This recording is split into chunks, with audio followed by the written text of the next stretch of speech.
नमस्कार। और हमारी आज की इस बातचीत में आपका स्वागत है। आज हमारे पास जो सामग्री है वो 20वीं सदी के अंग्रेजी साहित्य और समाज पर AC वार्ड का एक बहुत ही दिलचस्प विश्लेषण है। और इसमें एक बहुत बड़ा दावा किया गया है ना? हाँ, और दावा भी कोई छोटा मोटा नहीं। ये कि क्वीन विक्टोरिया के राज के अंत और क्वीन एलिजाबेथ द्वितीय के राज की शुरुआत के बीच के जो 50 साल थे, वो शायद पिछली 50 पीढ़ियों से भी ज्यादा उथल-पुथल वाले थे। बिल्कुल। ये सुनने में बहुत बड़ा लगता है, लेकिन जब हम उस दौर की गहराइयों में उतरते हैं हाँ, तो ये सच लगने लगता है। ये सिर्फ राजा रानी बदलने की कहानी नहीं है। ये एक पूरी दुनिया के बदलने की कहानी है। हाँ, एक पूरी की पूरी दुनिया के बिखरने और एक नई, थोड़ी अनजान सी दुनिया के बनने की कहानी। एक ऐसी दुनिया जहाँ विज्ञान ने इंसान को मतलब भगवान जैसी ताकत तो दी, लेकिन शायद उसकी आत्मा कहीं पीछे छूट गई। प्रगति और पतन की एक साथ चलने वाली कहानी। मुझे ये लाइन बहुत अच्छी लगी। तो चलिए इसी कहानी को समझने की कोशिश करते हैं। जरूर। तो शुरुआत कहाँ से करें? क्या हमें विक्टोरियन दौर की उस स्थिर दुनिया से शुरू करना चाहिए जिसके टूटने की बात हो रही है? हाँ, मेरे ख्याल से वहीं से शुरू करना सबसे सही रहेगा, क्योंकि उस तूफान को समझने के लिए पहले उस शांति को समझना जरूरी है जिससे वो तूफान टकराया था। अच्छा। विक्टोरियन लोग एक ऐसी दुनिया में रहते थे जहां उन्हें लगता था कि सब कुछ स्थायी है, पत्थर की लकीर है। उनका घर, उनका संविधान, उनका साम्राज्य, यहाँ तक कि उनका धर्म, सब कुछ अटल था। सब कुछ अटल। उन्हें लगता था कि वे एक ऐसे मजबूत घर में रह रहे हैं जिसकी नींव कभी हिल ही नहीं सकती। मतलब एक तरह का पूरा भरोसा था अपने सिस्टम पर, अपनी संस्थाओं पर। भरोसे से भी ज्यादा ये एक स्वीकृति की मानसिकता थी। स्वीकृति। मतलब वे विशेषज्ञों, सत्ता की आवाज पर आंख बंद करके यकीन करते थे। जो स्थापित है वो सही है, इस पर सवाल नहीं उठाए जाते थे। लेकिन जब 20वीं सदी के लेखकों ने इस मानसिकता को देखा तो उन्हें ये सब खोखला लगा। उन्हें लगा कि ये बस पुरानी आदतें हैं। बिल्कुल, जैसे कोई बिना सोचे समझे पुराने कपड़े पहन ले। उनमें कोई व्यक्तिगत विश्वास, कोई कन्विक्शन वो नहीं था। और फिर शायद कोई आया होगा जिसने इस आदत पर जोरदार चोट की। बिल्कुल, और उस शख्स का नाम था बर्नार्ड शॉ। शॉ जैसे लेखकों ने इस स्वीकार्यता की आदत पर सीधा हमला बोला।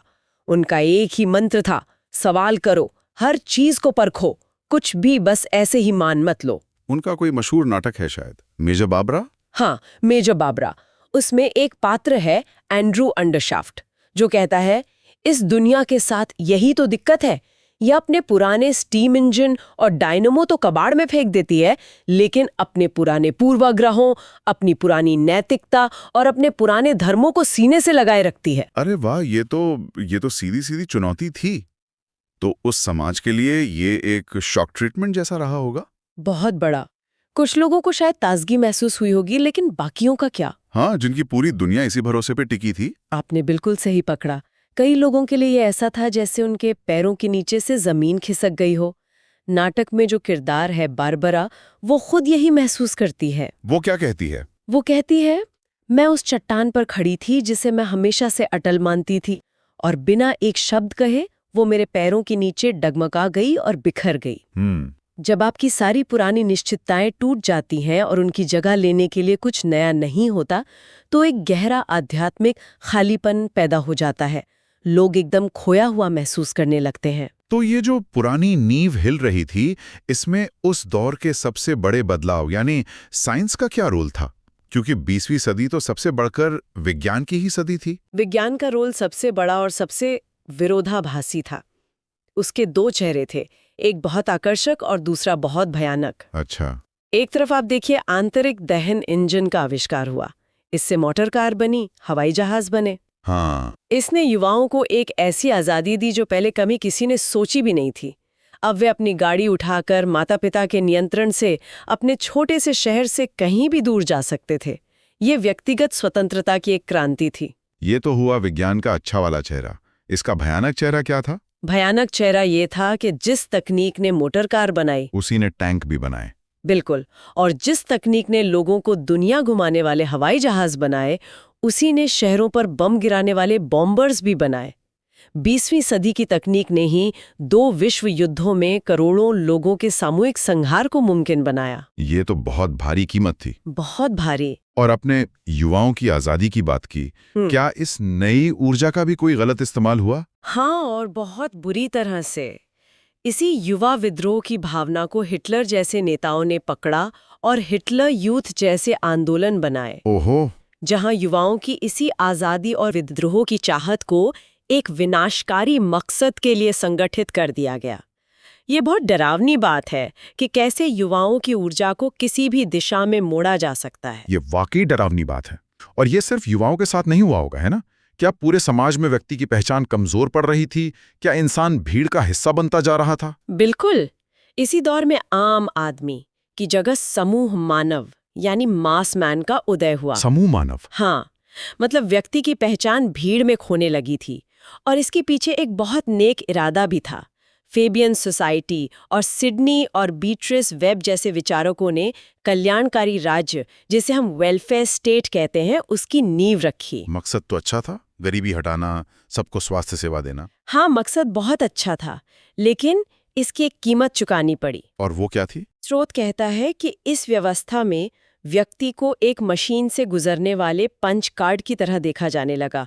आपकी पहचान आपका नाम नहीं बल्कि आपका केस नंबर बन गई। यानी व्यक्ति की अपनी पहचान वो खोने लगी थी। हाँ, ये पूरी व्यवस्था समाज के उस व्यक्ति के लिए अंधी थी जो असाधारण था, थोड़ा सनकी था या जिसकी सोच भीड़ से अलग थी।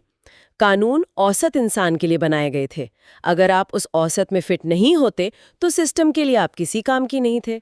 इसने एक रूपता को बढ़ावा दिया। अच्छा, तो समाज में एक तरफ औसत इंसान पर फोकस बढ़ रहा था, लेकिन साहित्य में भी ऐसा ही हो रहा था, या वहाँ कहानी कुछ और ही चल रही थी? वहाँ कहानी बिल्कुल उल्टी चल रही थी और ये विभाजन सबसे साफ 1922 में दिखा। 1922? क्यों, क्या हुआ था उस साल? ये एक बहुत ही जरूरी साल था।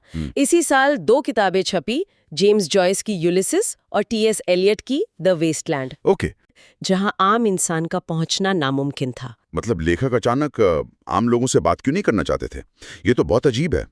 इससे पहले तो हार्डी, किपलिंग और बर्नार्ड शॉ, ये सब तो आम पढ़े लिखे लोगों के लिए ही लिखते थे। बिल्कुल, पहले लेखकों का मकसद संवाद करना था, लेकिन अब साहित्य एक छोटे से चुनिंदा और बहुत ज्यादा पढ़े लिखे समूह के लिए हो गया।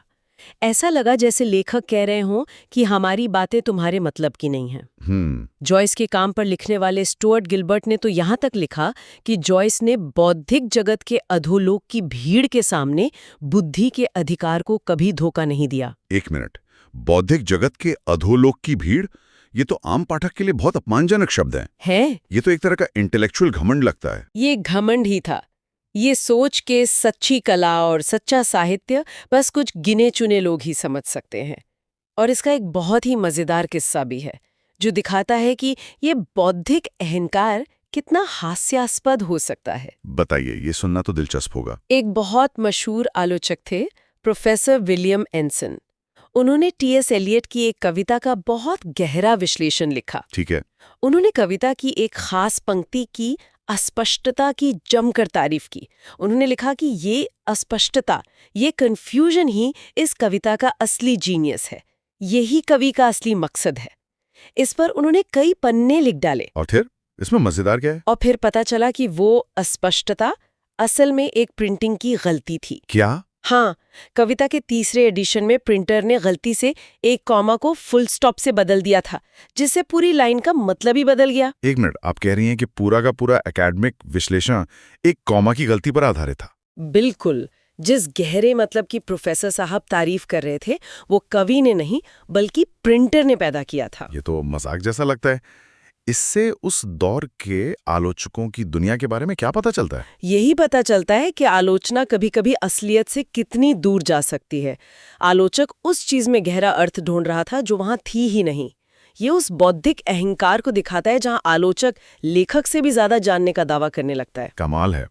अच्छा, इस इंटेलेक्चुअल घमंड की दुनिया से बाहर निकलकर अगर हम आम लोगों की दुनिया में वापस आएं, तो दूसरे विश्व युद्ध के बाद ब्रिटेन में क्या माहौल था? युद्ध के बाद ब्रिटेन एक समृद्ध समाज बन गया।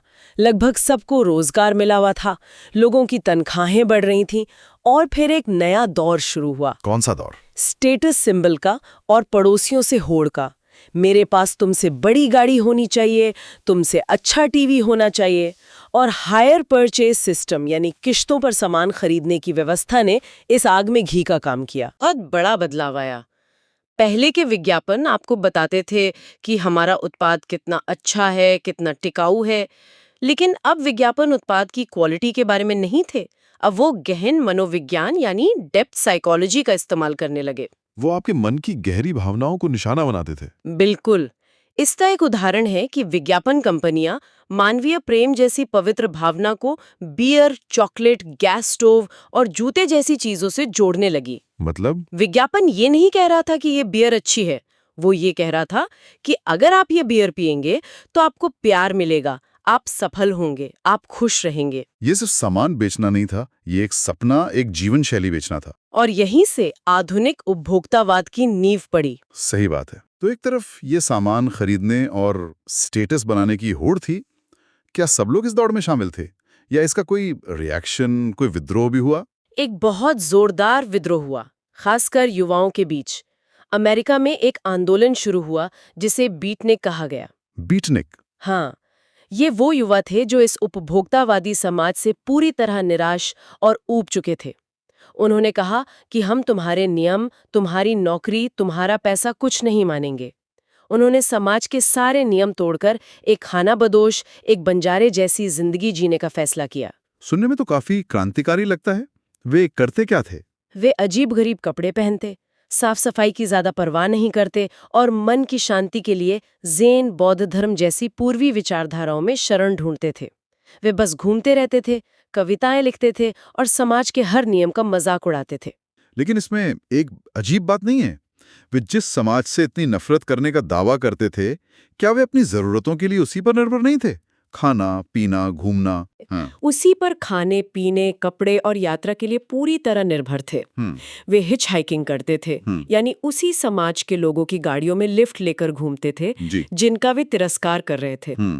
वे उस समाज के लाभार्थी थे जिससे वो नकारने का दावा कर रहे थे।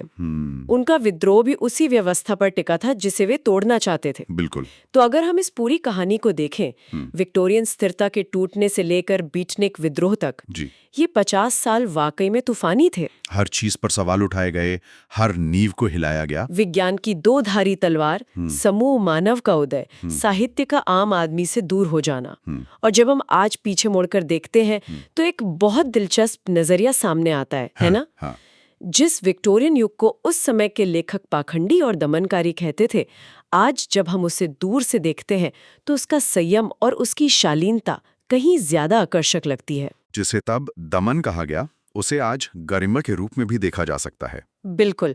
इसके ठीक उलट 20वीं सदी के उत्तरार्ध में हर चीज को सार्वजनिक करने, दिखावा करने का चलन बढ़ा, जो आज तक जारी है। अंत में स्रोत एक ऐसा विचार छोड़ता है जो आज के हमारे दौर में, सोशल मीडिया के दौर में बहुत ज्यादा प्रासंगिक लगता है। कौन सा विचार? आज जहां टेलीविजन, इंटरनेट और दूसरे माध्यम लगातार व्यक्तित्व पूजा को बढ़ावा देते हैं, लेखकों, कलाकारों और विद्वानों पर बहुत जल्दी मशहूर होने का एक जबरदस्त दबाव है। उन्हें लगातार लोगों की नजरों में बने रहना पड़ता है। हाँ, ये तो है। और ये एक बहुत जरूरी सवाल उठाता है, क्या इतिहास में किसी भी पिछली पीढ़ी में प्रतिष्ठा हासिल करना इतना आसान? हाँ, और उसे खोना इतना आसान रहा है? बिल्कुल। आज एक वायरल वीडियो या एक ट्वीट आपको रातों रात स्टार बना सकता है, और एक ही गलत ट्वीट आपकी सालों की बनी बनाई इज्जत को हमेशा के लिए मिट्टी में मिला सकता है। ये एक ऐसा विचार है जो उन 50 सालों की उथल-पुथल को आज के हमारे डिजिटल तूफान से सीधे जोड़ देते हैं। और शायद स्थिरता और प्रतिष्ठा की धारणाएं पहले से कहीं ज्यादा नाजुक हो गई हैं।